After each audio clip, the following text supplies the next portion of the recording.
masih lemas ya. Jadi kalau aku bilang semangat pagi semua, jawabannya semangat pagi luar biasa. Boleh kita ulang? Semangat pagi semua. Semangat pagi luar biasa. Luar biasa SMA Negeri 9 Medan ini ya. Oke, semoga konsisten mulai dari awal sampai akhir. Baiklah, kita akan memulai serangkaian acara kita. Pertama-tama tak lupa kita memanjatkan puji dan syukur kehadiran Tuhan Yang Maha Esa, karena atas berkat dan rahmat-Nya kita dapat berkumpul di tempat ini tanpa kurang suatu apapun. Acara pembelajaran konsep fisika melalui metode eksperimen dan peragaan bagi siswa-siswi SMA Negeri 9 Medan. Sebelumnya, yang saya hormati Ibu Kepala Sekolah SMA Negeri 9 Medan, Ibu Dr. Randa Ade Melinda Banjarnahor MSI, seluruh siswa-siswi kelas 12 MIPA SMA Negeri 9 Medan.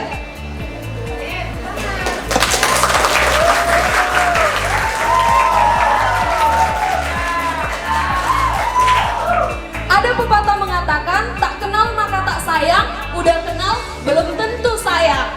Oleh karena itu, izinkanlah saya untuk memperkenalkan diri. Nama saya Lastri Deborah Sitanggang. Saya merupakan mahasiswa semester 7 dari program studi S1 Fisika Universitas Sumatera Utara. Dan saat ini saya akan menjadi Master of Ceremony yang akan memimpin acara kita mulai dari awal hingga akhir nanti. Indonesia tanah airku, tanah tumpah darahku. Di sanalah aku berdiri, jadi pandu ibuku. Hiduplah tanahku, hiduplah negeriku, hiduplah Indonesia Raya. Segala rangkaian acara kita serahkan kepada Sang Pencipta. Untuk itu, doa pembuka yang akan dibawakan oleh Saudari Febriana Daradeva Nasution. Kepada Tuhan agar kegiatan kita hari ini diberkahi dan bisa berjalan dengan lancar. Bagi yang beragama Islam akan saya pimpin, dan bagi yang non-Muslim silahkan menyesuaikan. A'udzubillahi minasyaitonirrajim. Bismillahirrahmanirrahim. Alhamdulillahirabbil alamin, hamdan yuwafi ni'amahu wa yukafi mazid. Ya Allah ya Rahman, pada hari ini di SMA Negeri 1 Negeri 9 ini kami hendak menyelenggarakan sebagai nilai ibadah dan nilai ilmu yang bermanfaat bagi kami. Kuat dalam persatuan ini agar lebih bermanfaat untuk agama, negara, dan bangsa ini. Baiklah, selanjutnya kata sambutan dari dosen pembimbing Ibu Dr. Marta Riana SSI. Waktu dan tempat kami persilahkan.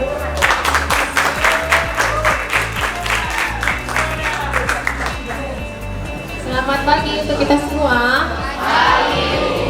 Alhamdulillah yang telah berkenan hadir beserta ibu guru, bapak guru, dan seluruh anggota tim, pegawai yang tidak bisa disebutkan satu persatu. Dan terutama sekali adalah adik-adik dari siswa kelas 12 SMA Negeri 9 Medan. Tangan dong. Pertama sekali kita ucapkan puji dan syukur kepada Tuhan Yang Maha Esa karena kita masih diberikan kesehatan, ya, berkumpul dalam ruangan ini dalam keadaan sehat. Kami, ya, terutama saya sebagai ketua program pengabdian kepada masyarakat, yang dimana ini bernaungan dari lembaga pengabdian pada masyarakat, ya, akan mengabdikan diri di SMA Negeri 9 ini pada siang pagi dan sampai siang hari ini dalam mengimplementasikan ilmu fisika, ya, tentang beberapa praktikum fisika. Nah, untuk itu kepada adik-adik mohon nanti kiranya, ya, ikutilah, ya, mudah-mudahan jadi bekal ilmu, dan apabila nanti setelah tamat, ya, motivasi juga kan, mana tahu kalian berniat masuk USU, Nah, bergabung seperti kakak-kakak yang di depan ini, ya kita sangat welcome banget. Mana tahu nanti giliran kalian suatu saat bisa jadi memberikan sambutan mewakili alumni. Nah, seperti yang nantinya akan disampaikan oleh kakak alumni. Ya, jadi teruslah berkarya, belajar, hormati guru, hormati orang tua kalian, karena itulah merupakan kunci sukses. Ya, tidak ada yang lain. Dan untuk Ibu Kepala Sekolah dan Ibu Guru dan Bapak Guru, kami mengucapkan terima kasih banyak sudah menerima kami. Sukses selalu, dan di lain waktu kita akan dapat bertemu kembali di lain kesempatan. Mungkin itu saja dari saya. Mohon maaf jika ada penyampaian kata-kata yang kurang. Demikian dan terima kasih. Selamat pagi semua. Pagi luar biasa. Iya. Ya, yang saya hormati Ibu Marta ya, datang dari Universitas Sumatera Utara membuat penelitian tentang ilmu fisika di laboratorium untuk siswa SMA Negeri 9 Medan. Jadi kita beruntung SMA 9 dikunjungi oleh orang-orang hebat. Orang-orang hebat pakar fisika dari USU untuk memberikan bagaimana tadi untuk belajar fisika dengan menyenangkan. Kan itu ya? Kan tidak semua orang suka belajar fisika, tapi apabila dibuat dengan menyenangkan orang jadi suka. Kan itu ya? Baik, selanjutnya kata sambutan dari mahasiswa S1 Fisika Universitas Sumatera Utara. For your information, kakak ini merupakan alumni dari SMA Negeri 9 Medan, angkatan 21. Angkatan 21 kepada Kak Febriana Atila Kaban, waktu dan tempat kami persilakan.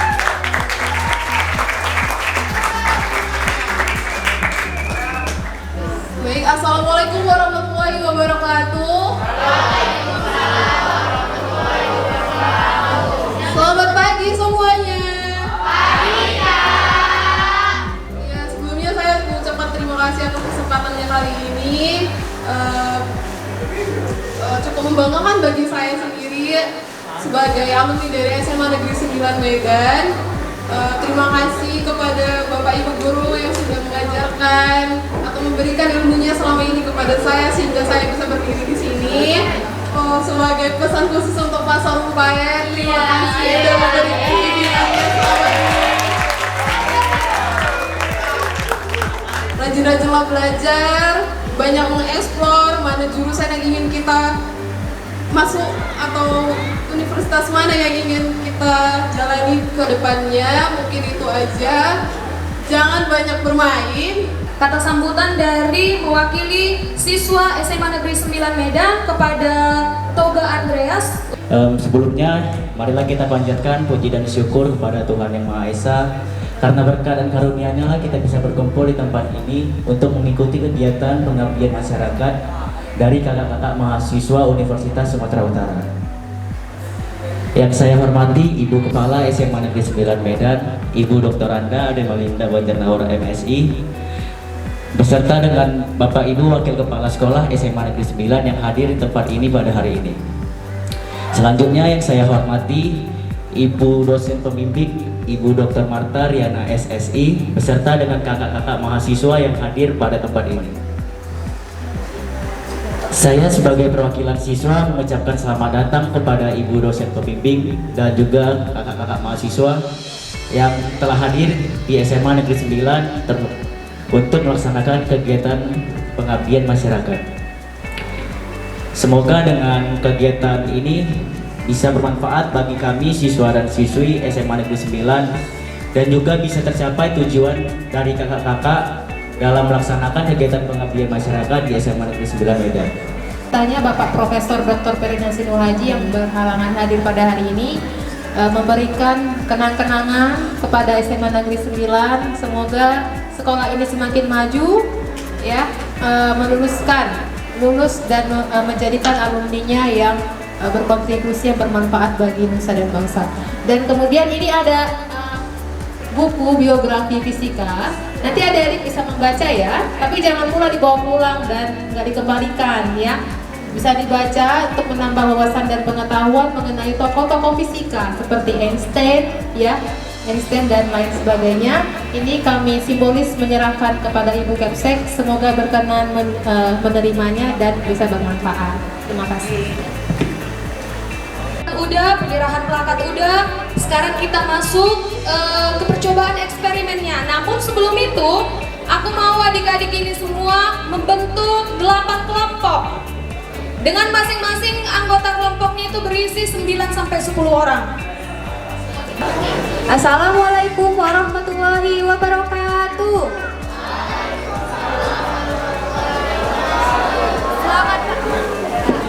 Selamat pagi semua.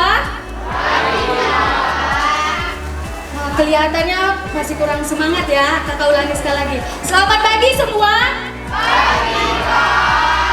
Oke, bagus.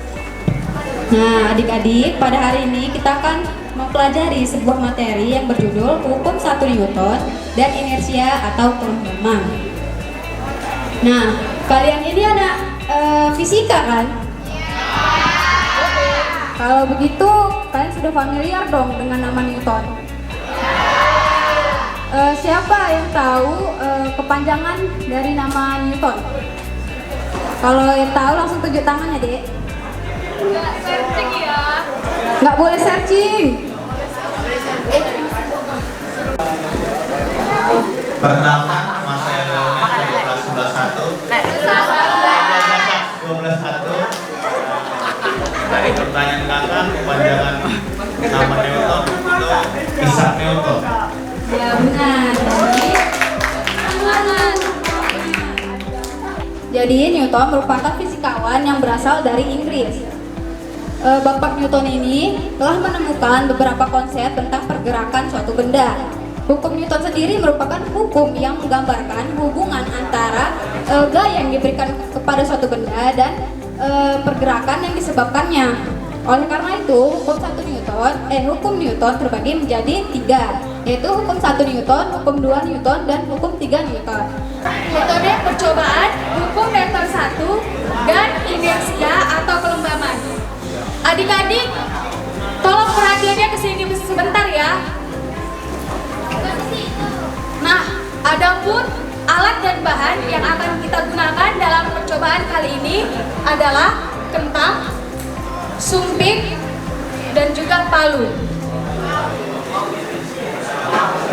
Kemudian adapun prosedur percobaan yang akan kita lakukan. Yang pertama, siapkan kentang, sumpit, dan palu. Kemudian ambil sumpit dan palu. Ambil sumpit dan kentang. Kemudian tusukkan kentang dengan sumpit hingga sumpit menembus kentang.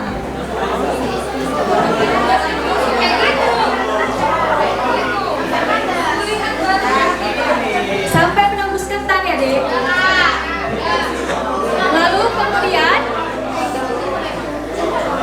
Lalu selanjutnya pukul bagian atas ujung sumpit menggunakan palu.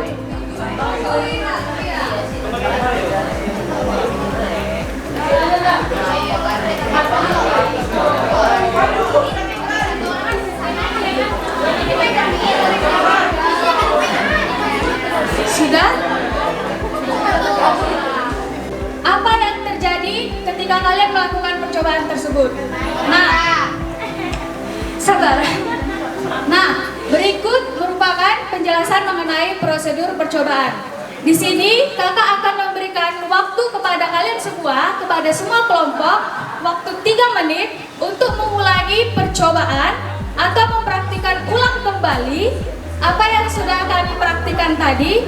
Kemudian amati dan diskusikan apa yang terjadi ketika kalian sudah melakukan percobaan tersebut. Lalu hubungkan percobaan tersebut ke dalam hukum Newton 1. Bagi kelompok yang sudah selesai, bisa mengangkat tangan kesempurnannya untuk menjelaskan hasil diskusi kalian dari apa yang kalian sudah amati.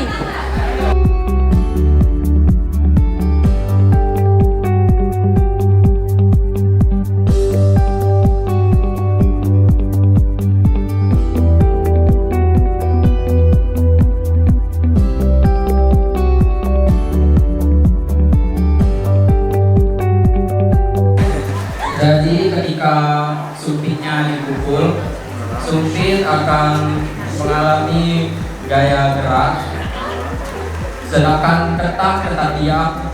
Jadi saat sumpit dipukul, ketaknya akan naik. Gaya eksternal dari palu ini akan menimbulkan gesekan pada kentang yang diam, jadi ketaknya akan naik.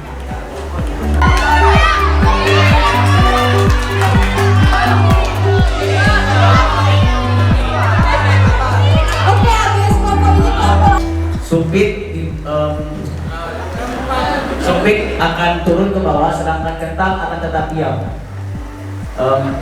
Kentang lawan momen inersia akan tetap diam, tetapi sumpit akan turun ke bawah, sedangkan kentang tetap diam.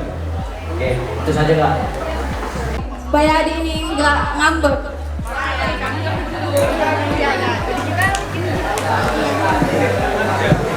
Nama saya Naila Fadila. Saya akan menjelaskan dari kelas 12 teknik 1. Saya akan menjelaskan mengapa kentang tersebut bisa naik. Hal ini dikarenakan benda yang diam akan cenderung tetap diam dan benda yang bergerak akan cenderung tetap bergerak. Karena adanya dorongan, kentang yang diam akan bergerak jika diberi dorongan. Hal ini karena kentang memiliki massa dan diberi dorongan sehingga menimbulkan gesekan akibat dorongan tersebut. Sumpit yang diam dan kentang yang bergerak. Sekian dari saya. Oke, jadi udah ada 3 kelompok nih yang bisa menjawab. Setelah kita melakukan percobaan tersebut, kita melihat bahwa kentang naik ke atas, bukan turun ke bawah. Mengapa demikian?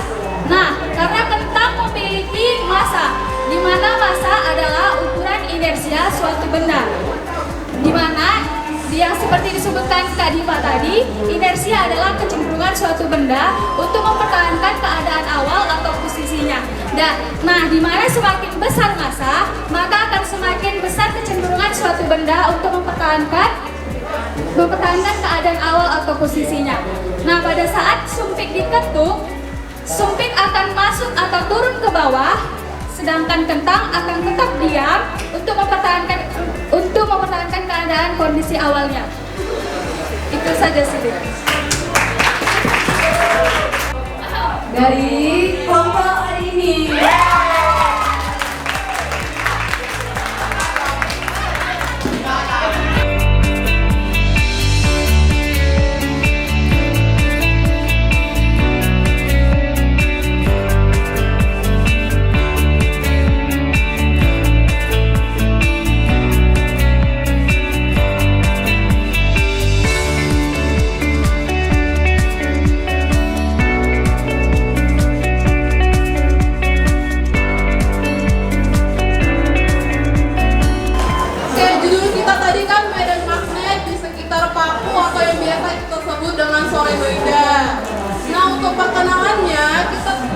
Tahu dulu nih, apa itu yang namanya medan magnet. Nah, medan magnet ini terdiri dari 2 kata. Yang pertama itu adalah medan, lalu yang kedua adalah magnet. Ada yang tahu nggak apa itu arti dari medan? Iya, boleh, silakan. Dimana bisa diisi berbagai sebuah area. Oke, terima kasih atas jawabannya. Ada yang lain nggak? Lalu apa arti dari magnet itu? Ada yang tahu? Arti dari magnet, ada yang tahu?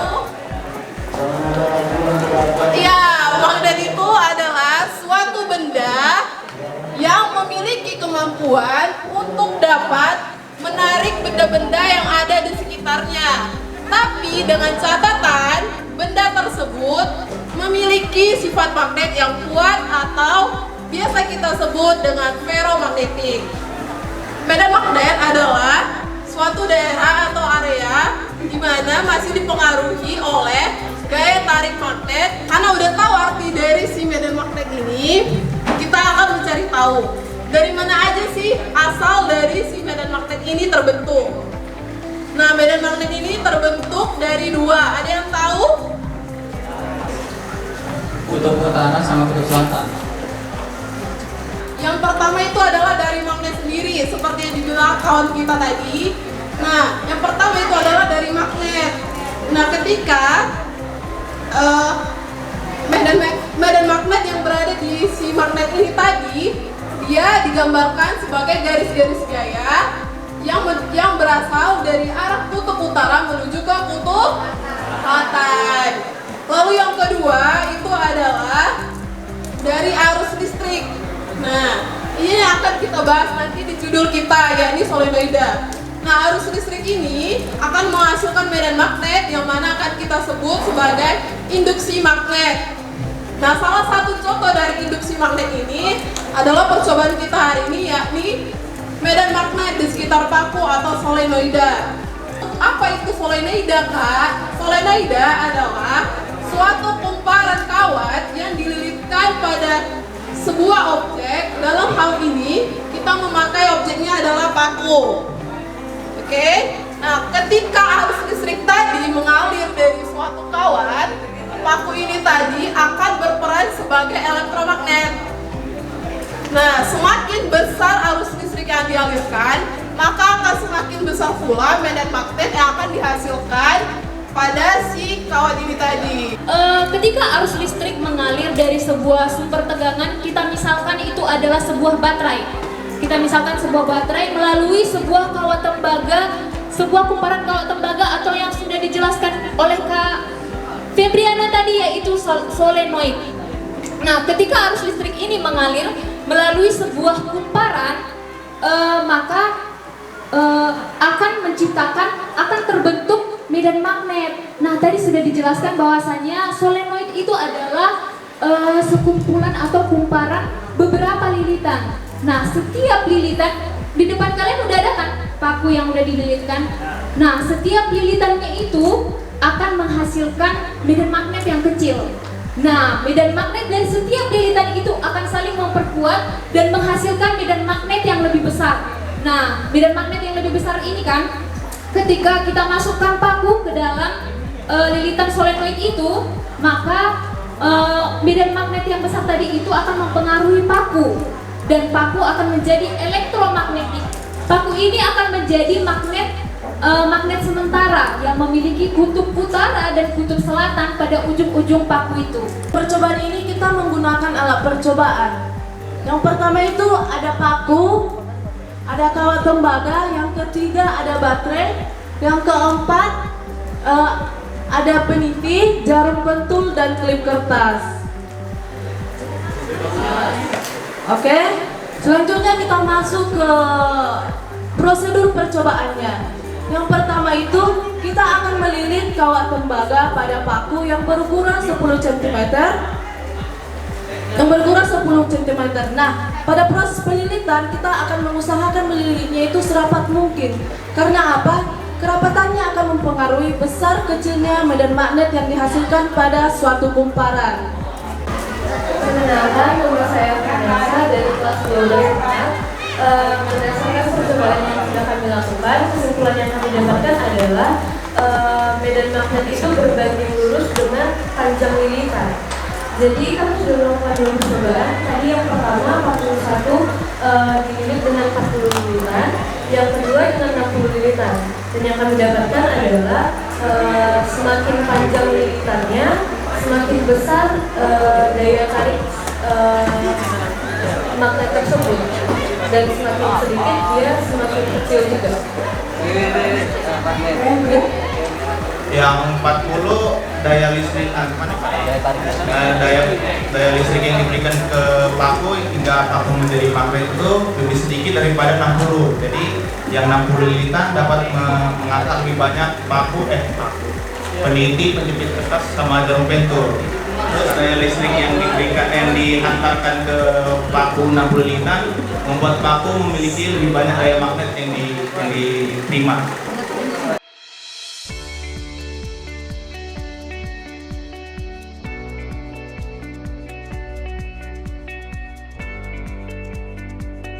Hampir sama ya. Nah, apakah bahan yang kita gunakan dalam percobaan tadi bisa kita ganti, Kak? Bisa.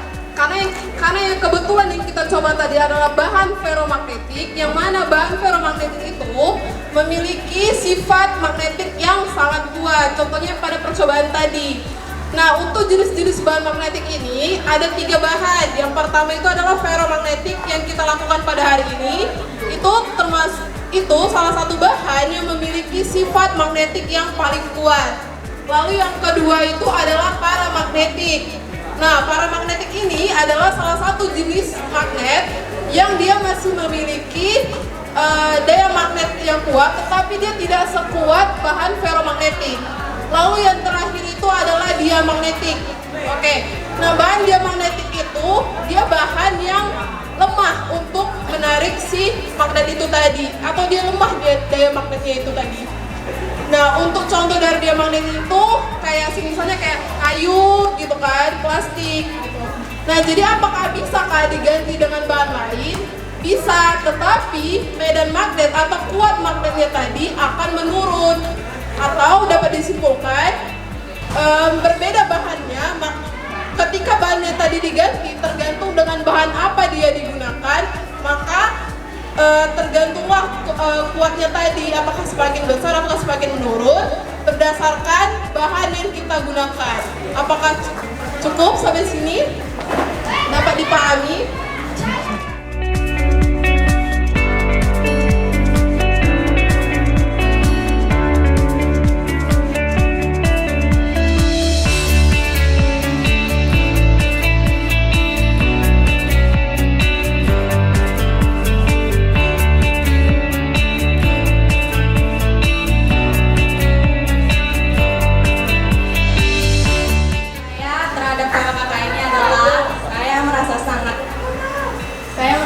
Beruntung bisa mengenal kakak ini, memberikan pengalaman yang baik, bisa dengan sabar menjawab pertanyaan-pertanyaan kami. Dan pesan saya, semoga kakak ini menjadi orang yang lebih hebat, semoga menjadi orang yang berguna bagi masyarakat. Terima kasih, itu saja yang bisa saya sampaikan. Oke, terima kasih adik manis. Hanya segini yang bisa kami tampilkan. Lebih dan kurangnya kami mohon maaf, karena kesempurnaan hanya milik Tuhan. Jika semasa dari awal tadi hingga akhir kami ada pengucapan kata yang menyakiti hati adik-adik semua, kami mohon maaf. Akhir kata kami ucapkan terima kasih. Sampai ketemu. SMA Negeri 9 Medan. Pilihanku